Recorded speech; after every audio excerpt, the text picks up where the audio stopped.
রাঙামাটিতে উজান থেকে নেমে আসা পানিতে কাপ্তাই হ্রদের পানি বৃদ্ধি পেয়ে ডুবে গেছে ফসলি জমি। এখনো ডুবে আছে নিচু এলাকার কিছু বাড়িঘর। কৃষি বিভাগ জানিয়েছে জেলার 239 হেক্টর জমির ফসল নষ্ট হয়েছে। 1,500 হেক্টরে চাষাবাদ করা সম্ভব হয়নি। এছাড়া 43টি পুকুর ও 200 গবাদি পশুর ক্ষতি হয়েছে। হ্রদের পানি উপচে পড়ায় রাঙামাটি সদরের আসাম বস্তি, মালিপাড়া ও পুরানপাড়া সহ বেশ কিছু এলাকার নিম্নাঞ্চলের মানুষ পানিবন্দী রয়েছে। সদরের সাথে যোগাযোগ বিচ্ছিন্ন রয়েছে লংগদু, বাঘাইছড়ি, জোড়াছড়ির সাথে। বৃহস্পতিবার বাঁধের 16টি জলকপাট দিয়ে 2.5 ফুট উচ্চতায় প্রতি সেকেন্ডে 50,000 কিউসেক পানি কর্ণফুলীতে ছাড়া হচ্ছে। দর্শক, এ বিষয়ে আরো বিস্তারিত জানাতে রাঙামাটি থেকে আমাদের সাথে যোগ দিচ্ছেন সহকর্মী জিয়াউল হক। জিয়া। সোহেলি, যে গত সোমবার থেকে আসলে যে উজান থেকে নেমে আসা পানি যে স্রোত এবং কাপ্তাই হ্রদের পানি যে বৃদ্ধি পেয়েছে, তার ফলে আসলে রাঙামাটির যে নিম্নাঞ্চলগুলো রয়েছে, বিশেষ করে বাঘাছড়ি, লংগদু, বরকোল এবং জুরাইছড়ি সহ রাঙামাটির যে পুরো 9টি ওয়ার্ড রয়েছে, সেখানে মানুষ আসলে পানিবন্দী বা জলবন্দী অবস্থায় রয়েছে।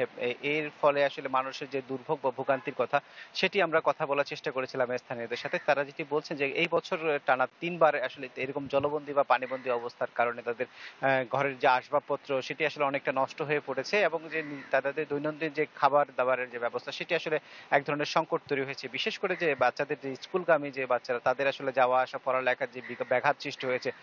তারা যেটি বলতে চাচ্ছেন, সামনে যেহেতু পরীক্ষা, এই পরীক্ষার আগে বাচ্চাদের এই ধরনের আসলে স্কুলে যেতে না পারা বা পড়ালেখার ব্যাঘাতে তারা আসলে দুশ্চিন্তায় পড়েছেন। এছাড়া উপজেলা প্রশাসন বা জেলা প্রশাসনের পক্ষ থেকে দুর্গত এলাকার মানুষের মাঝে ত্রাণ সামগ্রী পৌঁছে দেওয়ার কথা আমাদের জেলা প্রশাসন সূত্রে জানানো হয়েছে। এবং আরেকটি বিষয় জানিয়ে রাখতে চাই যে রাঙামাটির যে জলবিদ্যুৎ কেন্দ্র রয়েছে, সেখানে 109 MSL পানি ধারণ ক্ষমতা থাকলেও আজকে সকাল 11টার যে তথ্য মতে যেখানে 108.87 পানি রয়েছে, যেটি আসলে এখন অনেক বিপদসীমার কাছাকাছি বলা হচ্ছে। এবং যেভাবে পানি বাড়ছে, সেইভাবে আসলে এটি আরো বাড়ানোর কথা তারা জানিয়েছেন। এবং এই পানি ছাড়ার ফলে কর্ণফুলী নদীতে যে রাঙামাটির যে চন্দ্রকোনা এবং যে নৌরুটে ফেরি চলাচল, সেটি আসলে বন্ধ থাকার কারণে রাঙামাটির সাথে বান্দরবনের যে সড়ক যোগাযোগ সেটি বন্ধ রয়েছে। এছাড়া রাঙামাটির সাথে রাজস্থলী উপজেলার সড়ক যোগাযোগ সেটিও বন্ধ রয়েছে। এবং রাঙামাটির যে বন্যার কারণে আসলে প্রায় অনেক এলাকা, নিচু এলাকা বা উঁচু এলাকা পানি ডুবে থাকার কারণে কৃষি জমি নষ্ট হয়েছে, যেখানে যে কৃষি বিভাগ বলছে যে আমনের মৌসুম যে এখন যেটি আসলে প্রায় 1,500 হেক্টর জমি আসলে চাষ করা সম্ভব হচ্ছে না। এছাড়া কৃষি বিভাগের তথ্য মতে বেশ কিছু এলাকা ডুবে থাকার কারণে কৃষি এবং পশুর আসলে ক্ষয়ক্ষতি হয়েছে তারা জানিয়েছেন। এবং তারা মনে করছেন যে দ্রুতই পানি কমে গেলে এবং কৃষি জমি এবং সহ মানুষের যে দুর্ভোগ সেটি আসলে কমে আসবে। সোহেল, এই ছিল রাঙামাটি থেকে আমার কাছে সর্বশেষ।